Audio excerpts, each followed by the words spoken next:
Magandang araw mga pre, nandito na naman tayo sa panibagong nating vlog. For today's video nga pala, ay ipapakita ko sa inyo ang magandang lugar na dito lamang makikita sa lugar na Macleodes, dito sa probinsya ng Dipolog mga pre. Pero bago ang lahat, maraming salamat nga pala sa lahat ng mga sumusuporta kay Alimar TV. Mabalik tayo mga pre, bukod kasi sa swimming pool, pwede kang maligo. Meron din kasi silang palaisdaan tulad ng tilapia at hito. Marami kayong makikita ang magandang lugar dito mga pre. Tingnan nyo naman, malilibang ka talaga sa panonood ng mga tilapia at hito. Pansin ko lang, meron kasi silang nilagay dito ng mga kawayang patay. Tulad niyan, yung mga nakahigang kawayan na may mga sanga-sanga pa dahil pala yan sa mga magnanakaw. Ninanakaw daw kasi ang kanilang mga tilapia dito. Kaya naisipan nilang maglagay ng kawayan na may mga sanga-sanga para hindi malambat ang mga isda at mga tilapia at hito. Ngayong araw nga mga pre, pupunta pala kami sa La Union sa tita ng asawa ko. Mamamasyal daw kami doon. Pang 10 araw na pala namin dito mga pre sa probinsya. Kaya ganon, pupunta kami doon para lamang mamamasyal. Nang sa ganon, mauubos talaga ang stress at libag sa likod galing Maynila.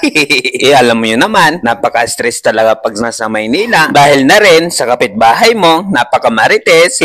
Joke lang mga pre. Kaya ito, masarap sa pakiramdam pag dito sa probinsya. Kasi nga, ang simoy ng hangin, napaka-fresh at walang mga marites. Kaya ito, nagbibihis na ako at yung anak ko, ayan, inaayos na rin dahil nga aalis kami papuntang La Union. Kaya ito na nga, pagkatapos nga naming magbihis ay dumiretso na kami sumakay dito sa kulong-kulong o sa tinatawag nilang chariot. Pero hindi yan chariot, motorstar po yan.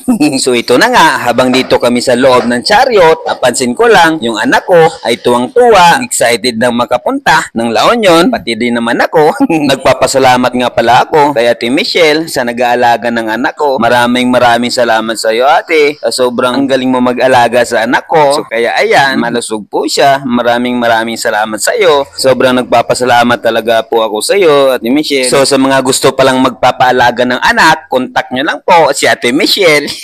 Joke lang mga pre. So mabalik tayo. Ang tagal pala ng biyahe namin dito. Medyo malayo din kasi. Siguro mahigit 40 kilometers siguro ito mga pre. Kaya ganon, medyo matagal talaga yung biyahe. Nainip na nga ako, pero yung anak ko, tuwang-tuwa pa rin. Samahan pa ng rough road na daan at matatarik sa sobrang hirap talaga ng biyahe namin. Pero nakarating naman kami ng ligtas sa La Union. So finally, dito na nga kami. Mahigit 3 hours pala yung biyahe namin. Simula doon, so anong oras na? Alas 3 na pala ng hapon. Kami nakarating dito mga pre. Pansin ko lang talaga dito mga pre, nakakapagtataka lang. Bakit nga ba chariot ang tawag dito sa motor na to? Kasi nga, ang tatak nito ay Motorstar.